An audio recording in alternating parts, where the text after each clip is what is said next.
Spicy ആയിട്ടുള്ള ഭക്ഷണം കഴിച്ചു കഴിഞ്ഞാൽ നമ്മുടെ ശരീരത്തിന്റെ തണുപ്പ് കുറയുമെന്ന് കേട്ടിട്ടുണ്ട്. അതുകൊണ്ട് ഇന്ത്യക്കാർ പൊതുവെ സ്പൈസി ഭക്ഷണം കഴിക്കുന്ന യൂറോപ്യൻസ് തൊടുന്നില്ല എന്ന് പറയുന്നത്. അവിടെ പൊതുവെ തണുപ്പാണല്ലോ. അപ്പം ഈ അതിനെന്തെങ്കിലും കാര്യമുണ്ടോ? ഒത്തിരി കടു, അമ്ല, ലവണ, തീക്ഷ്ണ, ഊഷ്ണ ആഹാരങ്ങളൊക്കെ കഴിച്ചാൽ രജോ ഗുണം കൂടും. അവര് രജോ ഗുണക്കാരല്ലേ? അവരെല്ലാം യുദ്ധം ഇതൊക്കെ ചെയ്യുന്നല്ലേ. അവർക്ക് സ്പൈസും കൂടെ ചെന്നാൽ പിന്നെ ഇരിക്കപ്രതി ഉണ്ടാവുമോ? അവരല്ല തന്നെ യുദ്ധവീരന്മാരാ. ഇവിടെ ആർക്കും ഒരു വീര്യമില്ല. അതുകൊണ്ടാണ് ഇപ്പൊ ഇതെല്ലാം കഴിച്ചു തുടങ്ങി. അല്ലെങ്കിൽ ഇതിനും വേണ്ടി ഇങ്ങനെയൊക്കെ ഈ എരിവും പുളിയും ഉപ്പൊക്കെ ഇതിനും വേണ്ടൊന്നും മനുഷ്യർ വാരി തിന്നുന്ന ആരോഗ്യം നല്ലതാണോ? ഇത് അശാസ്ത്രീയമല്ലേ. പക്ഷെ ഇപ്പൊ എല്ലാത്തിനും ഉണർത്താൻ വേറെന്താ വഴി? അതുകൊണ്ടുള്ള മസാലയൊക്കെ തിന്നുക. പോസിറ്റീവ് പ്രാണിക്കാണെന്നും കേട്ടിട്ടുണ്ട്. സ്പൈസസ് കഴിക്കുന്നത് നമ്മുടെ പ്രാണനെ ഉത്തേജിപ്പിക്കാൻ നല്ലതാണെന്നും. ഉത്തേജിപ്പിക്കാൻ നല്ല, കാരണം ഉറങ്ങി കിടക്കുന്നതല്ലേ. അതുകൊണ്ട് കത്തിച്ച് പൊക്കുക ചൂട് കൊടുത്ത്. പക്ഷെ ഉണർന്നവനും പിന്നെ ഇതൊക്കെ ആവശ്യമുണ്ടോ? ഉണരാത്തതുകൊണ്ടാ ഇതൊക്കെ. അല്ലെ ഇതുപോലൊക്കെ തീ ഇട്ട് കഴിഞ്ഞാൽ എന്തൊരു ഗതി. പുറത്തുനിന്നൊക്കെ ആഹാരം കഴിച്ചു കഴിഞ്ഞാൽ സഹിക്കാൻ പറ്റില്ലാത്ത വിധത്തിൽ മസാലകളൊക്കെ ചേർക്കുന്നത്. ഇതൊക്കെ ആരോഗ്യത്തിന് എത്ര ഹാനികരമാണ്. എല്ലാം ആവശ്യത്തിനായി കൊള്ളാം. ദഹനത്തെ സഹായിക്കും. സ്പൈസസ് ഒക്കെ ദഹനത്തെ സഹായിക്കും. അനാവശ്യ ശരീരത്തിലുള്ള ദുർഗന്ധങ്ങളെ മാറ്റും. വായുവിൻ്റെ ഗതിയെ രുദ്ധമായിരിക്കുന്ന വായുക്കളെ തള്ളി മാറ്റും. പക്ഷെ ഇന്ന് ബന്ധം പറഞ്ഞുകൊണ്ട് പിത്തപ്രധാന ആൾക്കാർ ഈ എന്താ പറയുക, കറുവാപ്പട്ടയുടെ സിനമണിൻ്റെ ഒക്കെ ഇട്ട് ചായ കുടിക്കുക, സിനമൺ ഇട്ട് വെള്ളം തിളപ്പിച്ച്, ഇതൊക്കെ അവർക്ക് വലിയ ദ്രോഹമായിട്ട് വരും. ഉള്ള ഉഷ്ണമെല്ലാം കൂടെ വർദ്ധിച്ച് ഒത്തിരി രോഗങ്ങളൊക്കെ ഉണ്ടാക്കി തീർക്കും. ശരിയല്ലാത്ത രീതിയിലുള്ള ഔഷധ പ്രയോഗങ്ങൾ വലിയ അപകടം ഉണ്ടാക്കി തീർക്കും. അതൊക്കെ വളരെ ശ്രദ്ധിക്കുക. ഓരോന്നും അറിഞ്ഞ് പ്രവർത്തിക്കുക. സ്വന്തം ശരീരത്തെ അറിയണം. വസ്തുക്കൾ, പദാർത്ഥം ശരീരത്തിലേക്ക് ഉൾപ്പെടുത്തുന്ന പദാർത്ഥങ്ങളുടെ ഗുണങ്ങളെപ്പറ്റി അറിയണം. ഇങ്ങനെയൊക്കെയാ ചികിത്സ. ഇത് പണ്ടുള്ളവർക്ക് സ്വാഭാവികമായിട്ട് അറിയുമായിരുന്നു. പാരമ്പര്യ ജ്ഞാനവും ലഭിക്കുമായിരുന്നു. ഇപ്പം നമുക്കതൊന്നും അറിയില്ല. അതുകൊണ്ട് നമ്മൾ എന്തൊക്കെയോ അരി തിന്നുന്നു. അതെന്തിനാ? ഈ ഓടാൻ വേണ്ടിയാ ഇപ്പൊ കഴിക്കുന്ന ഈ സ്പൈസസിനും വേണ്ടും. സായിപ്പിന് വേറെ വഴിയൊന്നും ഇല്ലല്ലോ പാവങ്ങൾക്ക്. അവർക്ക് എവിടെങ്കിലും പോയി പിടിച്ചു പറിച്ചാലേ അവർക്ക് ആഹാരം കഴിക്കാൻ പറ്റുമോ? അവർക്ക് തണുപ്പല്ലേ, ആ രാജ്യങ്ങളിലൊക്കെ വലിയ ബുദ്ധിമുട്ടല്ലേ. അതുകൊണ്ട് അവരിറങ്ങി, വീട്ടിൽ നിന്ന് ഇറങ്ങി. അതുകൊണ്ട് അവർക്ക് ഓൾറെഡി വീര്യമുണ്ട്. പിന്നെ ഇതിനും വേണ്ടി മസാലയൊന്നും ഇല്ലല്ലോ അവിടെ വാരിയിട്ട് കഴിക്കാൻ. ഈ കുരുമുളകിന് വേണ്ടിയല്ലേ യുദ്ധം പോലും ഉണ്ടായത്. കാരണം മാംസം സൂക്ഷിക്കാൻ വേറെ വാഴൊന്ന് റെഫ്രിജറേറ്ററോ മറ്റൊന്നും ഇല്ലാത്തതുകൊണ്ട് സൂക്ഷിക്കാൻ വേണ്ടി സ്പൈസസ് അതിനുവേണ്ടിയല്ലേ ഇവിടെ വന്ന് യുദ്ധമൊക്കെ നടത്തിയെന്ന് പറയുന്ന ചരിത്രം. അപ്പോൾ ഇതിൻ്റെയൊക്കെ പുറകുള്ള കാരണങ്ങൾ നമ്മൾ മനസ്സിലാക്കുന്നതായിരിക്കില്ല പലപ്പോഴും. വളരെ സിമ്പിളായിട്ടുള്ള കാരണങ്ങളാവാം. ഒത്തിരി മസാലയൊന്നും വാരി വലിച്ച് കഴിക്കാതിരിക്കുക.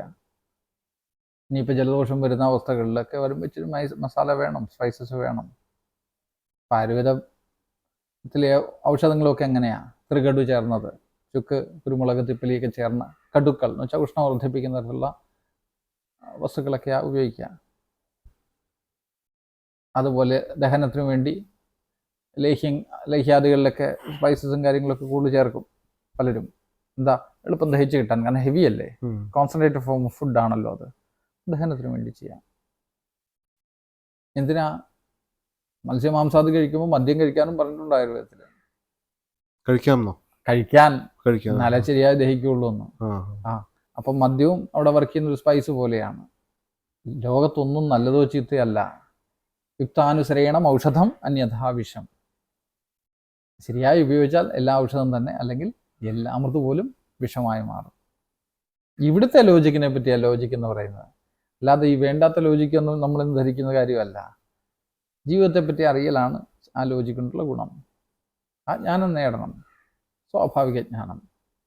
ഈ ശരീരത്തെ തണുപ്പിക്കാൻ ഹെൽപ്പ് ചെയ്യുന്ന കുറച്ച് ഭക്ഷണങ്ങൾ ഏതെന്ന് പറയാമോ? ശരീരത്തെ തണുപ്പിക്കാൻ കഴിക്കേണ്ട ഭക്ഷണങ്ങൾ ഇപ്പൊ പറഞ്ഞില്ലേ, മല്ലി. പക്ഷെ ആ മല്ലിയുടെ പ്രോസസ്സിങ് നോക്കണേ. ഇവിടെ നമ്മൾ മല്ലി മിക്സി ഇട്ട് പൊടിച്ചു കഴിഞ്ഞാൽ അത് തണുപ്പിക്കുന്ന കാണാറില്ല.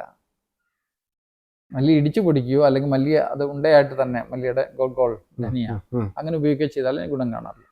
കൂവപ്പൊടി നല്ല, പ്രത്യേകിച്ച് നാടൻ കൂവയില്ലേ, റെഡിമെയ്ഡ് കിട്ടുന്ന കൂവൽ, നാട്ടിലുള്ള കൂവപ്പൊടി തണുപ്പിക്കും. ചന്ദനം, രാമച്ചം, ശതാവരി, പാല്,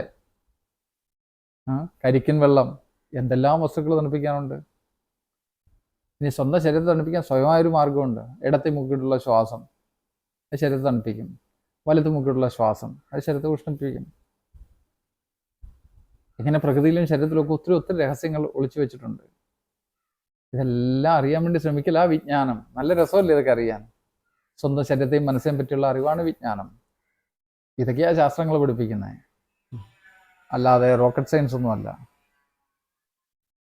കുമ്പളങ്ങ നീര് കുമ്പളങ്ങയും തണുപ്പിക്കും. കുമ്പളങ്ങ ശരീരത്തെ തണുപ്പിക്കും. മാത്രമല്ല ശരീരത്തെ പോഷകങ്ങളാണ്, ഇഷ്ടംപോലെ പോഷകങ്ങളുണ്ട് ശരീരത്തെ. സുഖമാണ് ശരീരത്തിന്, എളുപ്പം ദഹിച്ച് ശരീരത്തിൻ്റെ ഭാഗമായി തീരും. മനസ്സിന് നല്ല തൃപ്തി ഉണ്ടാവും. കുഷ്മാണ്ഡം, അങ്ങനെയല്ല ഒത്തിരി വസ്തുക്കളുണ്ട്. അതൊക്കെ പഠിക്കാൻ താല്പര്യമുണ്ട്, നമുക്ക് ഇരുന്ന് പഠിക്കാം. അതിലെല്ലാ വസ്തുക്കളിലും ഒത്തിരി അനേക വസ്തുക്കളുടെ, ചോറിൻ്റെ, ഗോതമ്പിൻ്റെ, പരകരിയുടെ, എല്ലാത്തിൻ്റെയും, ബാർലി, അങ്ങനെ എല്ലാ വസ്തുക്കളും, മാംസങ്ങൾ, പലതരം മാംസങ്ങൾ, പലതരം മത്സ്യങ്ങൾ, അതിൻ്റെയൊക്കെ ഗുണവിശേഷങ്ങളൊക്കെ പറഞ്ഞിട്ടുണ്ട്. ഇതൊക്കെ അനുഭവിച്ചും പഠിച്ചും അറിഞ്ഞ് ആസ്വദിച്ച് ജീവിക്കുക. ഈ ജീവിതത്തിൻ്റെ ആസ്വാദന രഹസ്യം തന്നെയാണ് ഈ തന്ത്രം. ആസ്വദിച്ച് വിരക്തിയാവും. ജീവിതത്തിൽ നല്ല നല്ല നിമിഷങ്ങളൊക്കെ വന്നു പോകും, നമ്മൾ അറിയുക പോലില്ല. ദിവസങ്ങളും മാസങ്ങളും വർഷങ്ങളും ഒക്കെ നിമിഷങ്ങൾ പോലെ കടന്നു പോയില്ലേ. ദുഃഖമാണെങ്കിലോ ഒരു നിമിഷം ഒരാൾ പറഞ്ഞൊരു ചീത്ത വാക്ക് മനസ്സിലവിടെ കിടക്കുകയല്ലേ, അനേക വർഷങ്ങൾ അതവിടെ കിടന്ന് ദുഷിച്ച് നാറും ഇല്ലേ. ഇതുപോലെ നല്ല നല്ല കാര്യങ്ങൾ നല്ല സുന്ദരമായിട്ട് സന്തോഷമായിട്ട് ജീവിക്കും. ജീവിതം തീർന്നഴിഞ്ഞില്ല, മോക്ഷം എപ്പോഴോ എത്തിക്കഴിഞ്ഞു. മോക്ഷത്തിനുള്ള ആകാംക്ഷ തന്നെ മോക്ഷത്തിൽ നിന്ന് മാറ്റും. മോക്ഷത്തിലുള്ള കൊതി കൊണ്ട് തന്നെ മോക്ഷം കിട്ടുകയില്ല. അല്ലെങ്കിലും കൊതിച്ചിട്ട് കിട്ടുന്ന വസ്തു അല്ല മോക്ഷം. ലോക കാര്യങ്ങൾ നേടിയെടുക്കാം, ഓൾറെഡി കിട്ടിയ കാര്യത്തെ എങ്ങനെ നേടും? മോക്ഷം സ്വരൂപമാണ്, അതിനെ ദർശിക്കുക ചെയ്യുക. അപ്പം മോക്ഷസ്വരൂപനായി മാറും. ഇങ്ങനെയൊക്കെ പറയാം. അല്ലാതെ നമുക്ക് ആഹാര കാര്യങ്ങളെ പറ്റി വിശദമായിട്ട് പഠിക്കാം. നല്ല രസമാണ്. ഒരുപാട് ചോദ്യങ്ങളായിട്ട് വരും, പക്ഷെ ഇവിടെ വരുമ്പോൾ ചോദ്യം കാണില്ല. ഇതൊരു ചോദ്യമായിട്ട് ചോദിച്ചിരുന്നു ഒരു വീഡിയോയിൽ. അതൊരു ചോദ്യം വരുന്നല്ലേ. എഴുതി വെച്ചാലെന്ന് വിചാരിച്ചു, പക്ഷെ അത് നടന്നില്ല. എഴുതി വെച്ചാൽ അതിന് മുമ്പ് ഉത്തരം കിട്ടും. വലിയ 100 പേജ് ബുക്ക് നിറച്ചൊക്കെ എഴുതിക്കൊണ്ട് വരും. 4 ചോദ്യം ചോദിക്കുമ്പോൾ തീരും. അപ്പം ചോദ്യം ഇത് പറഞ്ഞ് കേട്ടിട്ട് പിന്നെ ചോദിക്കും. പ്രകൃതി അതിൻ്റെ താളത്തിൽ ഒഴുകുക, നമ്മൾ ചേർന്ന് ഒഴുകാത്തത് കൊണ്ടാണ്. ചോദ്യങ്ങളുണ്ടെങ്കിൽ ചോദിക്കണം. അപ്പം ചോദ്യം ചോദിക്കുന്നവനെ ഇല്ലാണ്ടാക്കി കളയാൻ പറ്റും.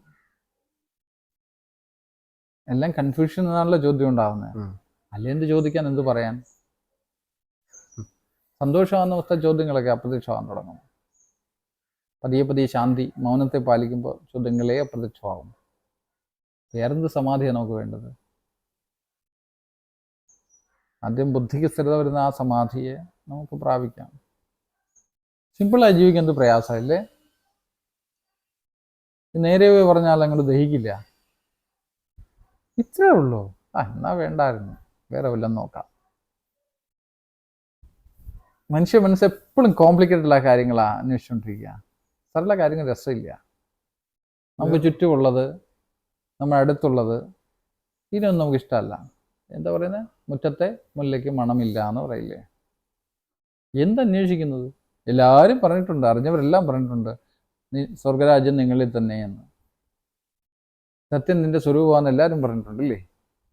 പക്ഷെ എന്തോ ഒരു രസം തോന്നുന്നില്ല.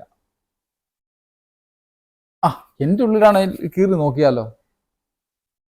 അപ്പോൾ സർജനോട്, ഹാർട്ട് ഓപ്പറേറ്റ് ചെയ്യുന്ന സർജനോട് ചോദിച്ചു കളയാം, ദൈവത്തെ കണ്ടിട്ടുണ്ടോ എന്ന്. സർജനും ഇതൊക്കെ തന്നെ അന്വേഷിക്കുന്നു.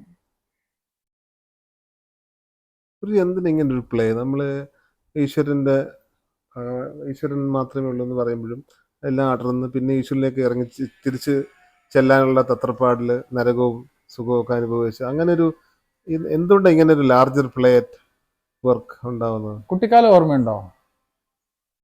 ഉണ്ട്. കുട്ടിക്കാലത്ത് ഓടി നടന്ന് കളിക്കില്ലായിരുന്നോ? കൂട്ടുകാർ കൂടുമ്പോൾ കളിക്കാനല്ലേ പോവുക? അതെന്തിനായിരുന്നു? എന്തിനാ വെറുതെ കളിച്ചത്? സമയം കളയില്ലായിരുന്നോ? ഇന്നത്തെ പിള്ളേർ തന്നെ പറയും പോരുന്ന് പഠിക്കടാന്ന്. എന്താ കുട്ടിക്കാലത്ത് ഓടി നടന്ന് കളിക്കുമായിരുന്നത്? എന്തിനായിരുന്നു ആ കളി? എന്ത് ലോജിക്കാ കളിയിലുണ്ടായിരുന്നത്? അക്ക് കളിക്കുക, ഒളിച്ചേ പാത്ത കളിക്കുക, എന്താ 7 പീസ് കളിക്കുക, ഫുട്ബോൾ കളിയൊക്കെ പിൽക്കാലത്തല്ലേ, കുട്ടിയും കോലും കളിക്കുക, ഇങ്ങനെയൊക്കെയല്ലേ. കഞ്ഞിയും കറിയും ഉണ്ടാക്കുക, കടയും കടക്കാരനും ഒക്കെ ആയിട്ടിരുന്ന് കളിക്കുക. എന്തിനായിരുന്നു ഇതൊക്കെ? അതിൻ്റെ ഉത്തരം തന്നെയാണ് എവിടെയും ആപ്ലിക്കബിൾ. രസത്തിനല്ലേ കളിച്ചേ, ഉം. എൻജോയ് ചെയ്യാനല്ലേ കളിച്ചേ. അതെ. ഇപ്പോൾ ബിസിനസ് ചെയ്ത് കളിക്കാതെ അത് മനസ്സിലാവുന്നില്ലെന്ന് മാത്രം. സീരിയസ് ആയിപ്പോയി. അതുകൊണ്ട് ഞാൻ ചെയ്യുന്നു വിചാരം. അന്ന് കളിയായിരുന്നത്. ആ കളി കൊണ്ട് ആരോഗ്യം ഉണ്ടായിരുന്നു, സന്തോഷം ഉണ്ടായിരുന്നു. അല്ലാതെ എന്താ അതിന്റെ പ്രയോജനം? ഇന്നത്തെ കോമ്പറ്റീഷൻ കളി പോലെ അല്ലല്ലോ ആസ്വാദനത്തിലുള്ള കളി. ഇതുപോലെ ഈശ്വരനെ ആസ്വദിക്കുക. താങ്കളുടെ കൂടെ ജോലി ചെയ്ത് ബിസിനസ് ചെയ്ത് ഓണറായിരുന്ന്, വർക്കറായിരുന്ന്, വീട്ടമ്മയായിരുന്നു, അമ്മയായിരുന്നു, അച്ഛനായിരുന്നു, പല രൂപത്തിൽ ആസ്വദിക്കുക. സത്യത്തിൽ അത് താങ്കൾ മറന്നുപോയതിൻ്റെ കുഴപ്പമല്ലേ ഉള്ളൂ. അല്ല എന്താന്നൊക്കെ ചോദിച്ചാൽ എന്ത് പറയാൻ? അല്ല ഇവിടെ വന്നിട്ട് ഇപ്പൊ എന്തെടുക്കാനാ? അല്ല, എനിക്കൊരു ഇൻഡിവിജ്വാലിറ്റി എനിക്കിപ്പോൾ തോന്നുന്നുണ്ടല്ലോ. അത് ഈശ്വരനിലേക്ക് തിരിച്ച്, അല്ലെങ്കിൽ ഞാൻ എന്നുള്ള വാക്കിപ്പോൾ എനിക്ക് ഉപയോഗിക്കാൻ പറ്റുന്നുണ്ടെങ്കിൽ ഈശ്വരനെ എനിക്ക് തിരിച്ചറിയാൻ പറ്റാത്തതുകൊണ്ടാണല്ലോ ഇപ്പോഴത്തെ അവസ്ഥയിൽ. അപ്പോൾ അത് അല്ലെങ്കിൽ അതിപ്പോൾ എൻ്റെ ഒരു എക്സ്പീരിയൻസിൽ ഇല്ല. അപ്പോൾ എന്തുകൊണ്ടാണ് ഇപ്പോൾ ഞാനുള്ള ഇൻഡിവിജ്വൽ ഉണ്ടായിരിക്കുന്നതും പിന്നീട് അങ്ങനെ ഒരു തിരിച്ചു പോക്കും ആഗ്രഹിക്കേണ്ടി വരുന്നതും എന്നുള്ളതാണ്. ആ ഇൻഡിവിജ്വൽ എന്തുകൊണ്ട് സൃഷ്ടിക്കപ്പെട്ടു? ഉള്ളി പൊളിക്കാത്തതുകൊണ്ടാ. ഉള്ളി പൊളിക്കാൻ ആഗ്രഹിക്കുന്നില്ല. ഉള്ളിയായിട്ട് വെച്ചോണ്ടിരിക്കണം. ഉള്ളിയുടെ ഓരോ അല്ലിയായിട്ട് അടത്തി മാറ്റി. വെളുത്തുള്ളി അല്ലേ സാധാരണ ഉള്ളി. അവസാനം എന്ത് കാണും? ഇങ്ങനെ പഴയ ആൾക്കാർ പറയും ഉള്ളി പൊളിച്ച പോലെയെന്ന്. അവസാനം എന്ത് കിട്ടും? ഒന്നും ഉണ്ടാവില്ല. പിന്നെന്താ പൊളിക്കാത്ത? എന്നെ പറിച്ചു നോക്കാത്ത എന്താ? ഞാനെന്ന് പറഞ്ഞാൽ എന്തുവാന്ന് അന്വേഷിക്കുക. മനോബുദ്ധ്യഹങ്കാര ചിത്താനി നാഹം നച ശ്രോത്രജിഹ്വേ ന ജഘ്രാണ നേത്രേ നച വ്യോമ ഭൂമിർന തേജോ ന വായു ചിദാനന്ദരൂപ ശിവോഹം ശിവോഹം നച പ്രാണസംജ്ഞോ ന വൈ പഞ്ചവായു നവാ സപ്തധാതുർനവാ പഞ്ചകോശ. പിന്നെന്താ ഞാൻ? ന വാക്പാണിപാദം ന ചോപസ്ഥപായുശ്ചിദാനന്ദരൂപ ശിവോഹം ശിവോഹം. അപ്പോൾ ഇതൊരു തിയറിയാ അല്ലേ? പക്ഷെ പൊളിച്ചു കഴിയുമ്പോൾ കിട്ടുന്നതാണ് ഈ ചിദാനന്ദരൂപമായ ശിവതത്വത്തെ. അതായത് ഞാൻ ഈ പറയുന്ന പ്രേമം, ശാന്തി, ആനന്ദമായിട്ടുള്ള അനുഭൂതി, അതാണ് ഞാൻ ഈ പറഞ്ഞ പേഴ്സണാലിറ്റിയൊക്കെ എനിക്ക് തോന്നുന്നതല്ലേ. ഞാനിത് ക്രിയേറ്റ് ചെയ്തതല്ലേ. എൻ്റെ പേര് ആദ്യത്തെ, എൻ്റെ ഈ രൂപം, ഈ നാമവും രൂപവും അല്ലേ ഇപ്പം ഞാനായിട്ട് ഞാൻ ധരിച്ചിരിക്കുന്നത്. അത് തെറ്റിദ്ധരിച്ചിരിക്കുന്നതുകൊണ്ടല്ലേ. എന്തിനാ ഇങ്ങനെ തെറ്റിദ്ധരിക്കുന്നത്? ശീലം കൊണ്ട്. ആർക്ക്? എൻ്റെ ശീലം. താങ്കൾക്ക്, അല്ലാതെ ആർക്ക്? വേറെ ആരാ ഉള്ളത്? ഞാൻ ഈശ്വരനെ അറിഞ്ഞില്ല, ഞാൻ വേറെയാണ് എന്ന് പറഞ്ഞില്ലേ. ആരാ ധരിച്ചിരിക്കുന്നത്? ഇതെന്റെ ധാരണയല്ലേ. ഈശ്വരനെ എന്തോന്നറിയാനാ? ഹൃദയത്തിൽ പ്രേമം ഉണ്ടാവുമ്പോൾ, എന്നിൽ പ്രേമം ഉദിക്കുമ്പോൾ ഞാൻ ഈശ്വരനാണ്. ഹൃദയത്തിൽ ശാന്തി ഉണ്ടാകുമ്പോൾ ഞാൻ ഈശ്വരനാണ്. ഹൃദയത്തിൽ ആനന്ദം ഉണ്ടാകുമ്പോൾ അത് ഈശ്വരനാണ്. സ്ഥിതി എന്നൊക്കെ മാറുമ്പോൾ ഞാൻ വ്യക്തിയാണ്, ഞാൻ അഹങ്കാരമാണ്, ഐ ആം ദി ഈഗോ. ഇത്രയും മനസ്സിലാക്കുക. I am just ordinary. I am just ordinary, an ordinary God.